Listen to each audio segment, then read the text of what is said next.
Life is perfect today. I wouldn't want to spend it any other way.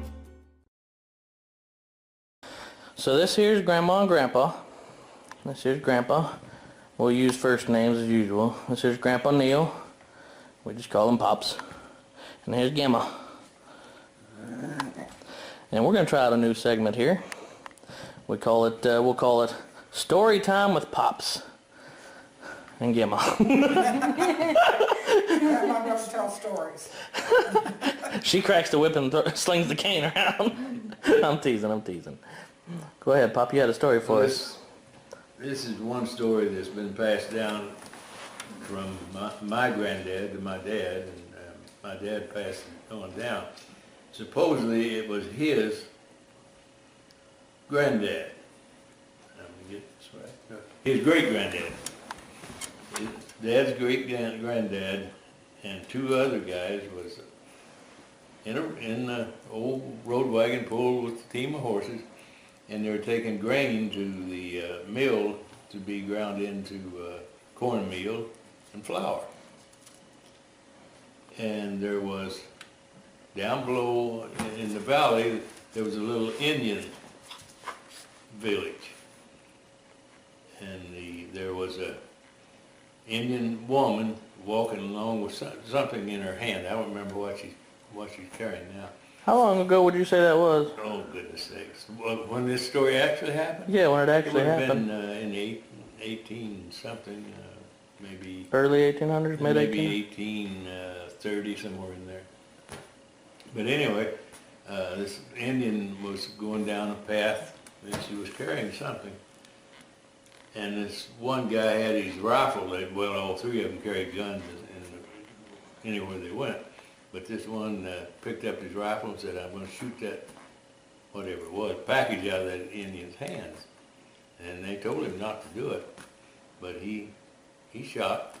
Well, he missed the package, but he hit the woman and killed her, this Indian woman. So they went on down the road just a little ways, and here's all these Indians on horses in the middle of the road. And they said, well, one of you shot whatever the Indian made his name was, and said, if you'll turn him over to us, if you'll point him out, we'll let the rest of the other two go. But if you don't do that, you're all three going to die. So they decided the best thing to do is just turn this guy over to them. And they did, and the Indians took him. That's the last anyone ever seen him. So that was the story that used to be, my dad would tell.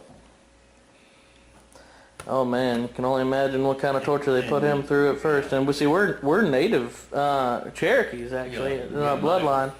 My great grandmother was 100% Cherokee, and I think it was either her or her parents, and I'm not sure. It's been too long. It was in the Trail of Tears. Yeah. When they sent them from North Carolina to Oklahoma. And they said, I think something like 80% of them died on the way. Well, that's why they called it the Trail of Tears, of course. Yeah. That was a rough, especially back then, it was a rough journey.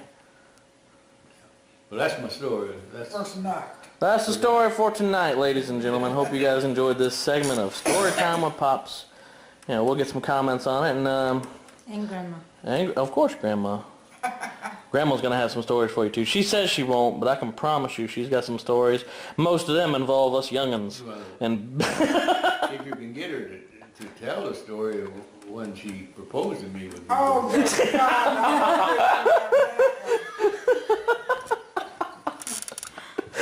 I would tell the story that I told that I had involved with Harold as high school, but I'd have to use one cuss word in it. Go for it. Worst case scenario, we'll bleep it out and do a funny little sound effect or something to that effect. But unless it's like not too bad, then it'll be fine. It's not But if it's an F word, we'll probably bleep it out and put a funny little... It was when Admiral was on strike.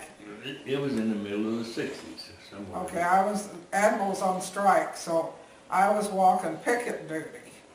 And Harold, our middle child, was going to go look for a job. That'd be my Uncle Harold. He's, yeah.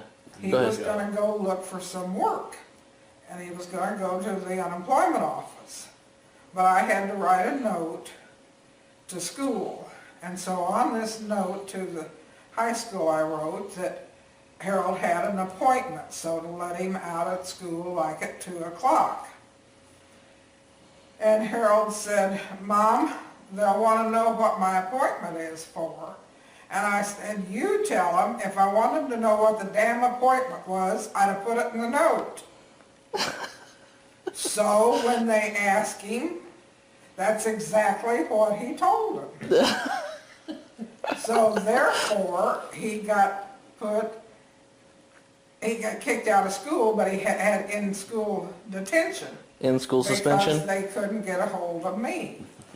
Well, when he got home that night, he was furious at me because they couldn't get me. So I called the high school, but the boys' counselor was already gone. So I left word for him to call me. So the next morning he called, and he said, well, it was about the note. And I said, "Yes, I understand it was about the note, and you better be glad you didn't get a hold of me last night, that you got a hold of me this morning instead of last night." "Well, I just knew he didn't tell you." I said, "Oh, yes, he did. I didn't raise a liar, and if I'd have want you to know what his appointment was, I'd have put it in the damn note." So that was my story. Did he get out of suspension after that, or did he get out of trouble at least? It was just for that afternoon that he was put in suspension. Bet they wish they could have put you in suspension then. No, I never had no more dealings with any notes. Fair enough. Alright, that's awesome. They're gonna get a kick out of this.